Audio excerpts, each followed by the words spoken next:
So I'm just getting ready for bed. Just crawled into bed and my room is nice and cool. My teeth are nice and clean. And so am I.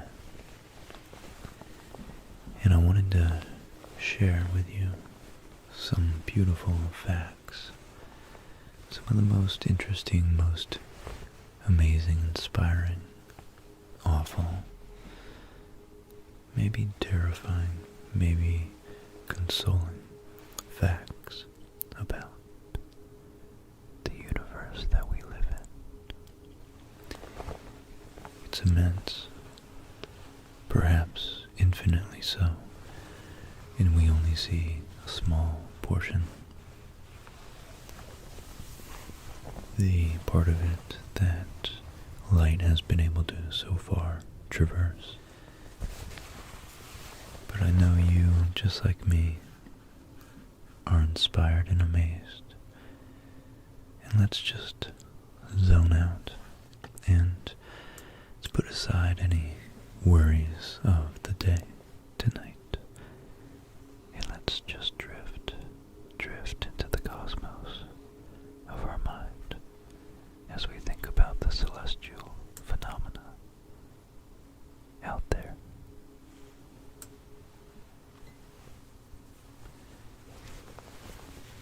Speaking of out there, every single time you look into the night sky, you are looking back in time.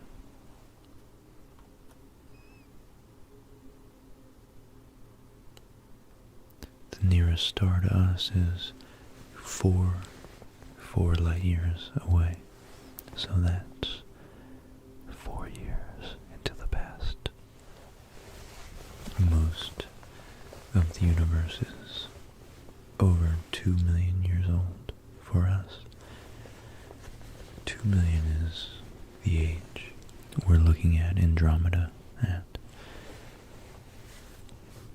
So, for all we know, 1,990,000 years ago, the massive black hole at the center of Andromeda could have exploded, and we're merely waiting for that light to reach us.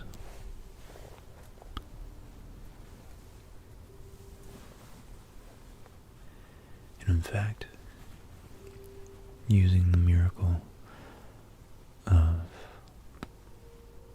science,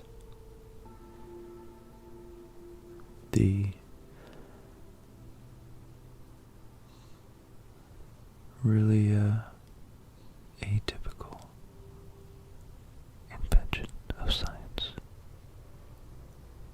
500-600 years ago, we're able to look through the Hubble telescope billions, not just millions, but billions of years into the past.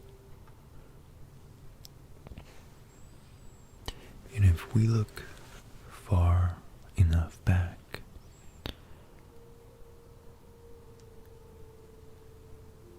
we can actually detect the cosmic microwave background. After the Big Bang, the universe was unimaginably hot. So hot that protons, individual protons and neutrons that make up the nuclei of atoms, hadn't even cooled and coalesced. So this cosmic microwave background was from when the universe still hadn't recombined all of its subatomic particles. It was actually a hot plasma, a white, dense, hot plasma.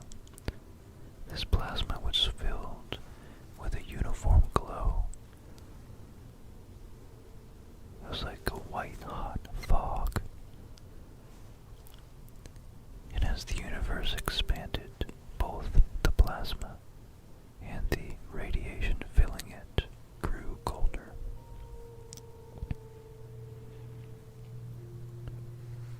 When the universe grew cool enough, the protons and electrons combined to form neutral hydrogen atoms.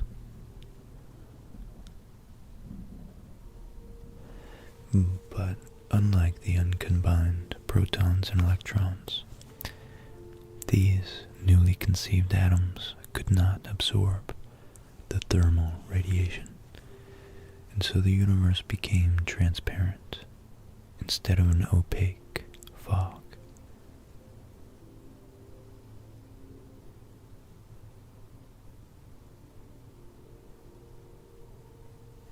This is known as the time of the last scattering, and it actually appears on our old CRT television sets when it's tuned to a dead channel.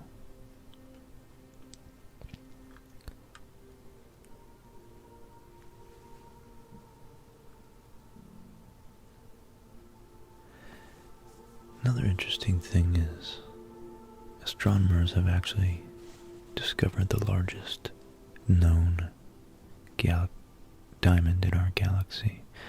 It's a massive lump of crystallized diamond called BPM 37093.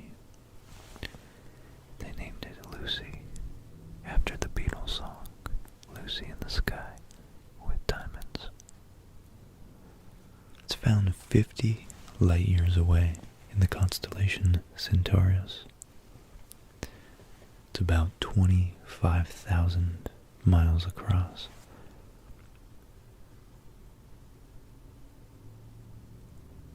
So it's actually much larger than Earth. And it weighs in at 10 billion trillion carats.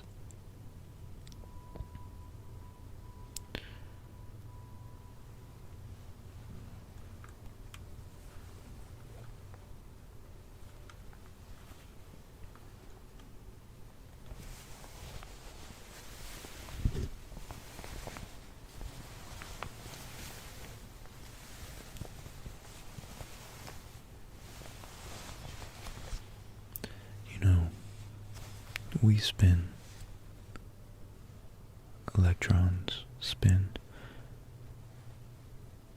quarks spin, the sun spins, the entire solar system itself rotates around the galaxy that is spinning. But the fastest, the absolute fastest thing in the universe that spins are neutron stars. And pulsars are actually a particular type of neutron star that emits a beam of radiation which can be observed as a pulse of light as the star spins. For a long time, astronomers thought that these were actually artificial beacons, lighthouse, signposts, navigational beacons for transgalactic or interstellar aliens to organize their bearings around. But as we've begun to observe a little more in depth, we've realized that these are naturally occurring phenomena, but nonetheless, even some of our satellites orient themselves in space using these very ostentatious physical celestial phenomena.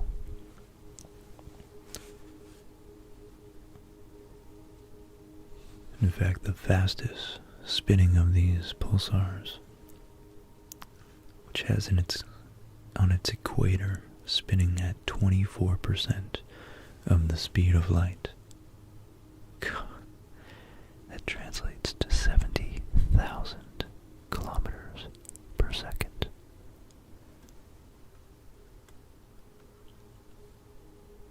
And these neutron stars, they're not just spinning fast. What's crazy is that they're so dense that a spoonful of neutron star weighs 1 billion tons. 1 billion tons. And speaking of dense objects, perhaps in the future we would be able to make black holes and then slowly absorb the Hawking radiation given off from it. If we were to collapse the entire mass of our Earth down to about the size of a marble, it would collapse in on itself eventually to become a black hole. One thing that's really, really cool to observe if you're lucky enough to be somewhere without light pollution is that the Andromeda Galaxy, the closest large comparable sized galaxy to our Milky Way, is actually 6 times larger than the moon in the night sky from our vantage point. 6 times larger than the moon, than the full moon. And it's still 2 million years away.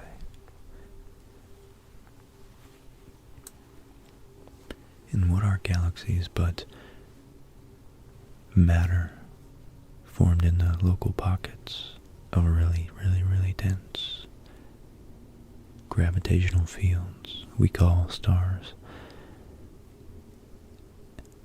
And when these stars explode, after they've been fusing atoms for billions of years, many times those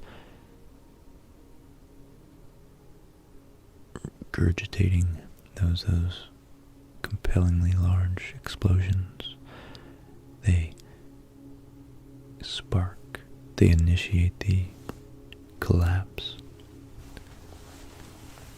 of new nebulous clouds into flat rotating disks that eventually condense into new stars. So out of these new stars, most of the masses, these nebular systems, most of the mass is reformed into new stars, but some of them are formed into planets. And those planets, on those planets, biology like ours has formed.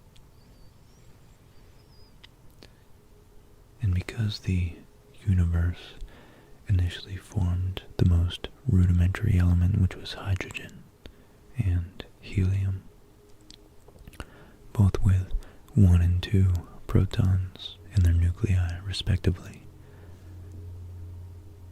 all the other matter, carbon, oxygen, iron, phosphorus, potassium, all the larger ones, everything else was created in those stellar explosions, either nova or supernova. And therefore 90% of our mass is in fact stardust, because all the elements, except for hydrogen and helium, are created in stars from being fused. I think that's fantastic. And the 10% of our body that isn't star stuff is the most ancient 14 billion year old elements that were first coalesced after the universe cooled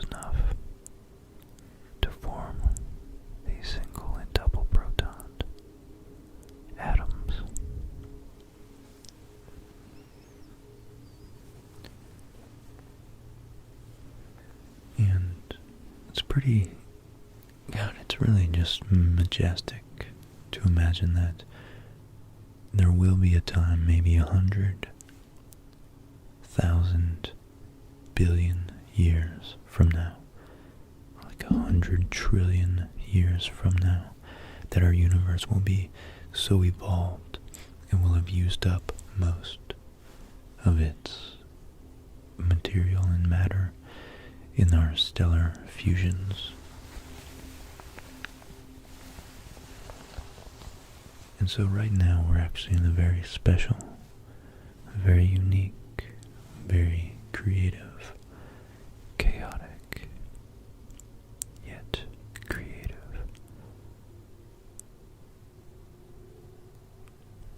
point of the universe.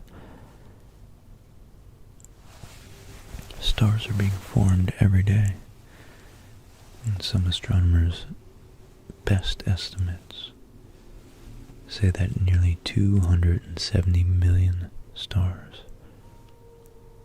are created every single day. Every single day.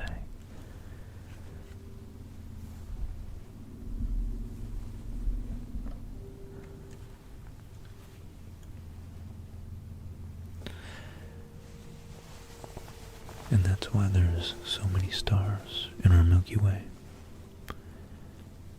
Our solar system itself takes about 225 million years to rotate just once around the Milky Way. In fact, the last time Earth was in its current position, dinosaurs were just beginning to roam Earth.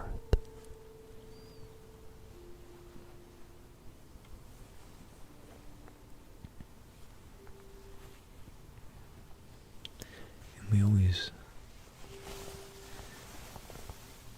try to lump a lot of the dinosaurs together because the geological timescales are so immense, so hard to fathom and differentiate 20 million from 200 million years. But in fact, the time difference between the great Tyrannosaurus rex and the plate-backed, horn-tailed Stegosaurus is actually greater than the time difference between the Tyrannosaurus rex and now.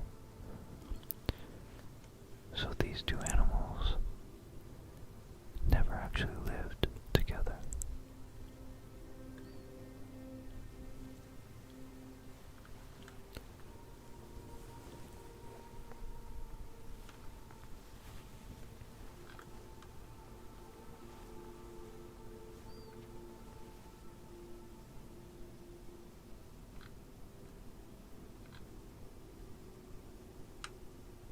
I think just the sheer immensity and mysteriousness of our cosmic environment, both far and near, is enough to keep us going for days. But if we turn it into ourselves and our biology on Earth, so many just humbling, profound facts as well, such as there are more bacteria that live and work in 1 linear centimeter of your lower colon than all humans who have ever lived on Earth. In fact, it seems like by mass we're mostly bacteria, which makes you think just how dependent we are, and just how complex our biological and biochemical structures are.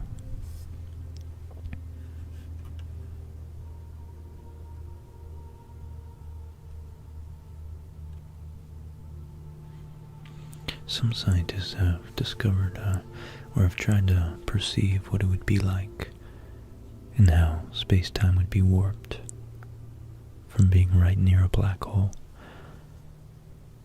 And it turns out that if you could look out from inside a black hole, you would be able to not only see the entire universe in one small patch of sky, but you would also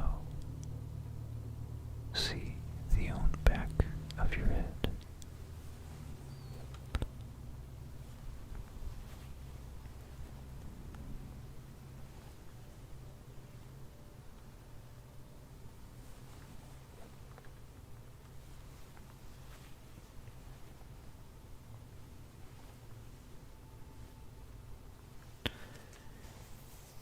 You know, another interesting thing about our Earth is that its rotation is slowing at a rate approximately 17 milliseconds a century. And the length of the day for the dinosaurs was actually closer to 22 hours. But nonetheless, it's still pretty close to our modern day. And we, no doubt, have been adapted to sleep during these cycles.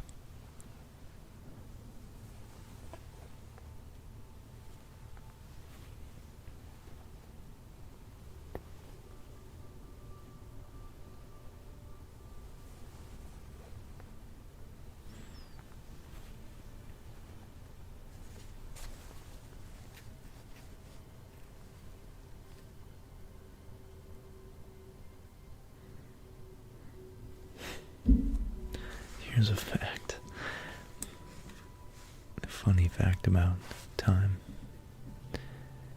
If we had a sufficiently powerful and precise telescope to be able to look at a mirror placed not 4 light years away like our nearest star, but 22 light years away, we would be able to watch the Apollo landings on the moon in real time next year.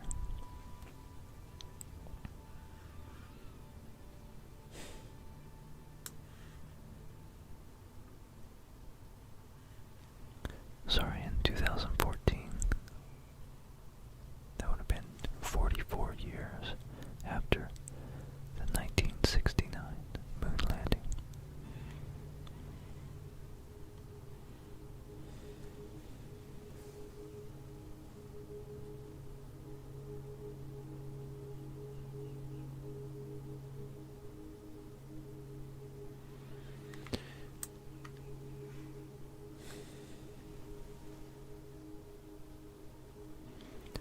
Current estimates regarding the number of stars in our galaxy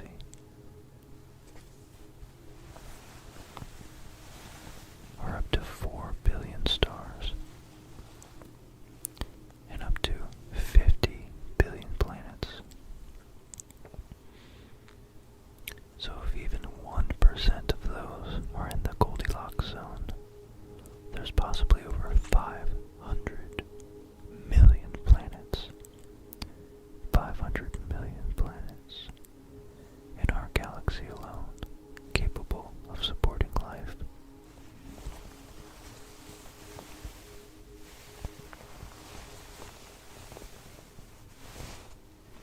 I think that's just so, God, that's so profound.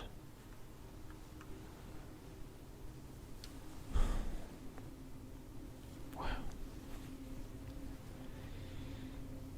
You know, given enough time, hydrogen begins to wonder where it came from and where it is going. I love that.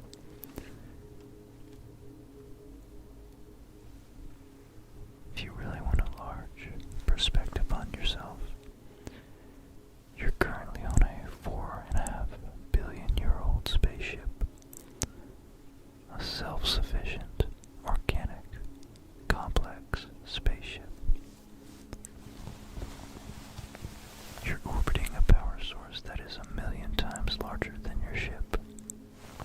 I think our consciousness was developed out of a sense, an urgency, a need to filter out extraneous information.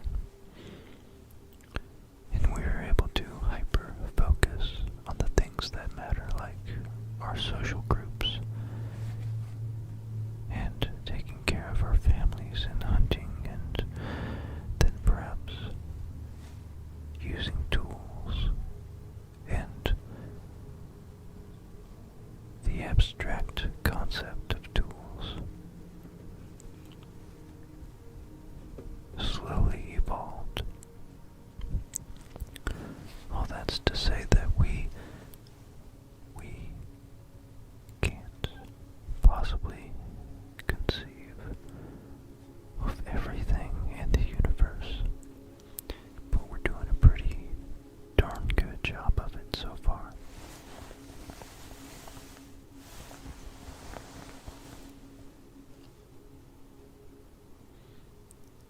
And I think the fact that there are 170 billion galaxies in the observable universe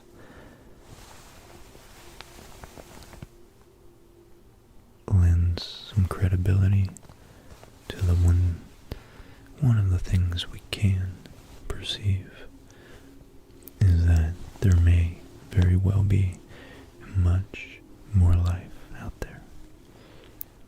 Undoubtedly, there must be other single multi-celled organisms like bacteria, but I have a feeling that there is indeed consciousness out there. I really do think so.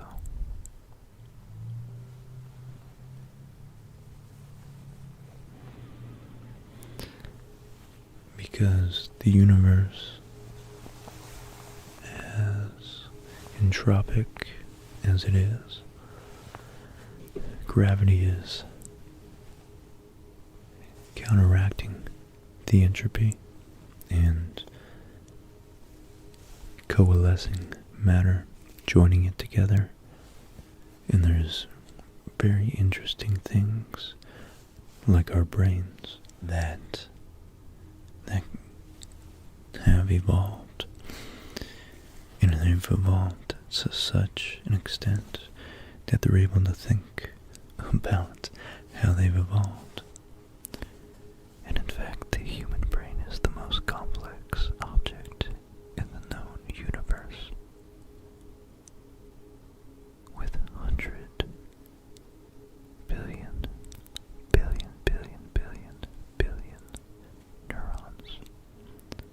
And between those 100 billion neurons, there is a quadrillion connections. And we still know very little about this organic supercomputer and how it operates. But we do know the human brain is the most complicated thing we've ever discovered. It gives us the power to form language and culture and consciousness and the idea of self and the ability to learn, sleep, dream about what we've learned. And during our dreams, it automatically, I suppose with the help of some of our subliminal conscious actions and decisions we make in dreams, helps us filter out and sift through and sort and organize the day's events to retain all the valuable lessons learned and information gained, and discard all the trivial, superfluous nonsense that we don't need tomorrow. And we even have an inbuilt model of gravity, which is pretty useful.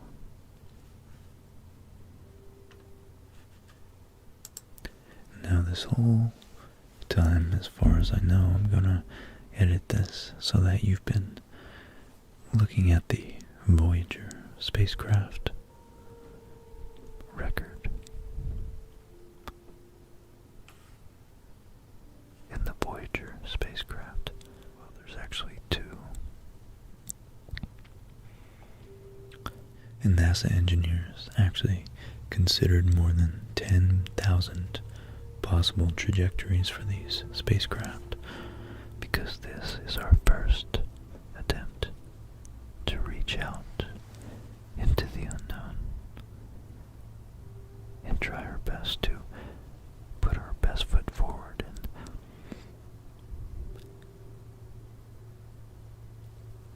extend a welcome hand to any intelligent life that may stumble across it. So the NASA engineers decided to do as many things simultaneously with this profound mission, which extended our culture to the stars, extended our culture all the way out into the galaxy. In our first attempt, the engineers needed to chart a precise course that would take the Voyager close to the planets, but not so close that the next leg of the journey was compromised. And actually, Voyager 1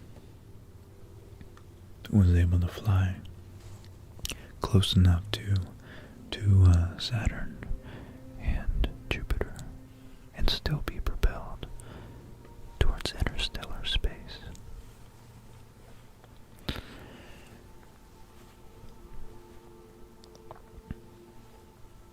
Now, in order to offer a sense of Earth's culture to any spacefarers, we at NASA included a 12-inch gold-plated audiovisual disc on the craft, dubbed the Golden Record. This disc contains a variety of content that was chosen by a committee chaired the late Carl Sagan. The disc includes photos and drawings, spoken greetings in many languages, and music, and other natural Earth sounds. For the convenience of any alien life form that discover the golden disc, NASA included a cartridge and needle for playback. However, the extraterrestrials will first have to figure out how to build a record player and a speaker. Including that technology would have added too much weight and bulk. So Anne Druyan, Carl Sagan's spouse, recalled that telling humanity's story was a sacred undertaking. She and Carl Sagan, in their group of, as she calls them, half a dozen very flawed human beings, had taken it upon themselves to represent humanity as a culture and as an aesthetic, to explain to anything that might be out there who and what we're all about. They arrived at the idea during a meeting of the American Astronomical Society in January of 1977. The Voyager probes would launch in late August, so representing the entirety of human achievement in a single recording would have had to be done quickly. So the group, as humans are wont to do, divided the labor. John Lomberg was in charge of assembling pictures of Earth. Timothy Ferris selected the music and Andrewian, the project's creative director, and later the co-writer of Cosmos, of course, oversaw the record's Sounds of Earth. Linda Salzman collected greetings from people around the world, and Sagan himself served as the liaison between them and NASA. The team set about researching, talking to historians and artists and ethnomusicologists. They reached out to political groups, documentarians. They recorded humans speaking, and among them, in perhaps the record's most iconic track, Sagan's young son sang, "Greetings from the children of planet Earth." Greetings from the children of planet Earth. The result was a time capsule that was, and still is somewhere out there in space, much more suggestive than summative. Humanity's cosmic mixtape.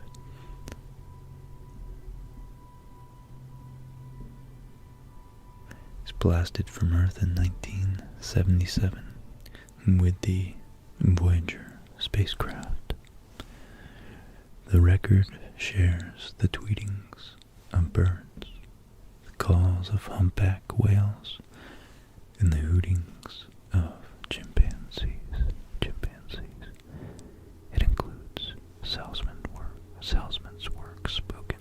It includes Salzman's work, spoken greetings of Earthlings rendered in 55 languages, starting with the Akkadian, spoken in Sumer about 6,000 years ago, and culminating with Wu, a modern Chinese dialect. And there's 90 minutes of music, including classical tunes from cultures around the globe.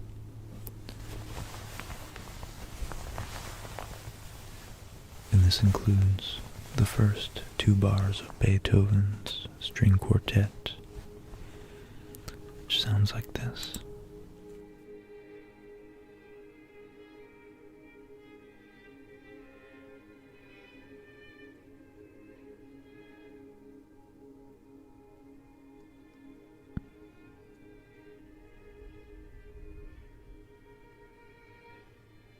First 2 bars of Beethoven's String Quartet number 13 in B flat. So the golden record is encased in a protective aluminum jacket, along with a cartridge and a needle. And both include symbolic instructions explaining the origin of the spacecraft and indicate how the record should be played. And ideally, the record is played at 16 2/3 revolutions per minute. The logic of all this is simple. It will be tens of thousands of years, if ever, before either Voyager can make a close approach to any planetary system that lies beyond our own. The spacecraft, as Carl Sagan puts it, will be encountered in the record player only if there are advanced spacefaring civilizations in interstellar space. So on the round circle, you can see it's actually binary code defining the proper speed. 3.6 seconds per rotation to turn the record. Each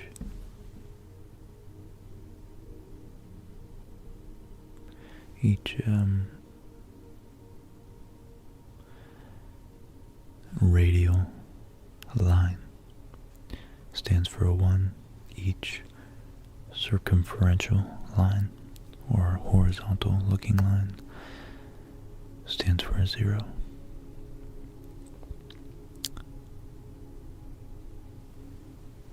And the binary code to turn the record, and the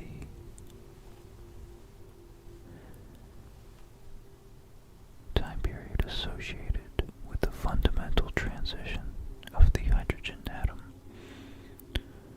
is 0.70 times 10 to the negative 9th seconds is expressed.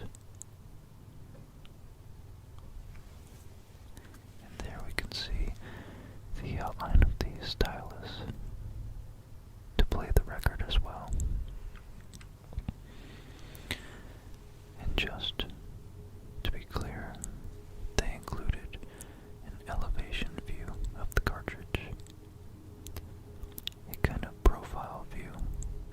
And then, speaking of pulsars, as we did earlier, they actually used 14 different pulsars of known directions to triangulate, or whatever the word for 14 directions of alignment would be, our sun from them. The binary code actually defines the frequency of the pulsars.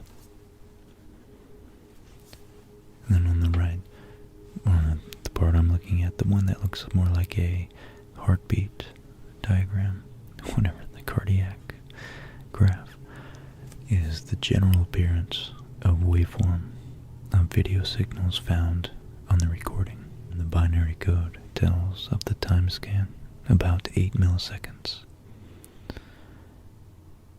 And the triangular sawtooth waveform is the scan triggering. Then the video image in the top rectangle with a little bit of lines at the left and a smaller amount at the right is the video image frame showing direction of scan. In binary code indicates time of each scan sweep, 512 vertical lines per complete picture. And if properly decoded, the first image will appear as a circle. And then lastly, the little barbell at the bottom, 2 circles connected by a line, is the diagram that illustrates the 2 lowest states of the hydrogen atom. The vertical lines with the dots indicates the spin moments of the proton and electron. The transition time from one state to the other provides the fundamental clock reference used in all the cover diagrams and decoded pictures. So that's just really very cool, very simple, pretty quite brilliant actually, that they knew they could stick with a constant, something that's a constant across the entire universe, or at least that we have observed would be a constant in our galaxy. The fundamental time it takes for the hydrogen atom to transition from one electron configuration to the next least energetic state.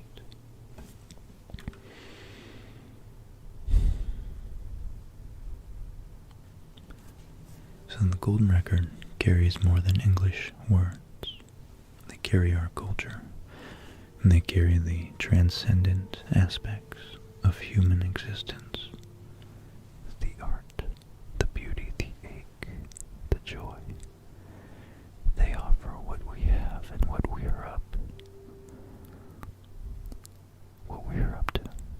and what we are to the cosmos.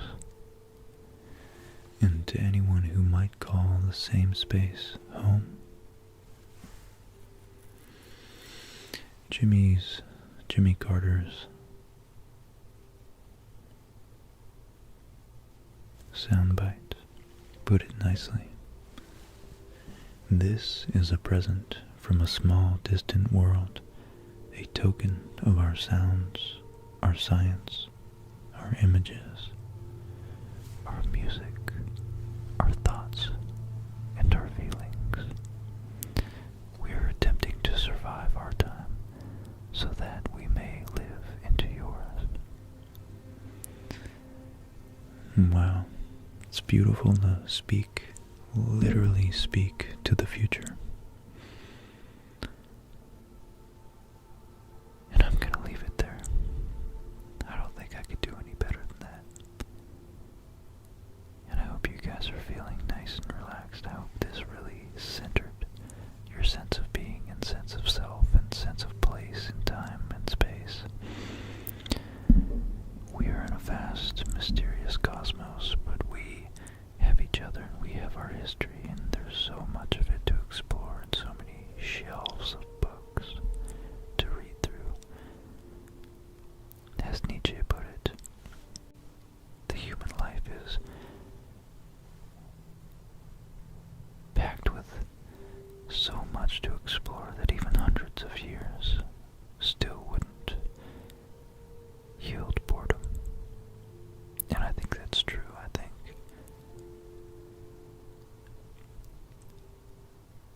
our capacity to think, discover, explore, condense and synthesize information into what we already know. The act of exploration, the act of sharing the exploits and the treasure from what we have explored and from the things that we have created from the unknown is what makes and what continues to drive us to search around that ever enticing corner we have yet to turn. So I hope you guys have a wonderful night, and I'll see you next time. Thank you so much for watching and for all your support. I take it to heart, I really do. It means the world to connect with all of you, every single one of you, seriously. Thank you. Good night.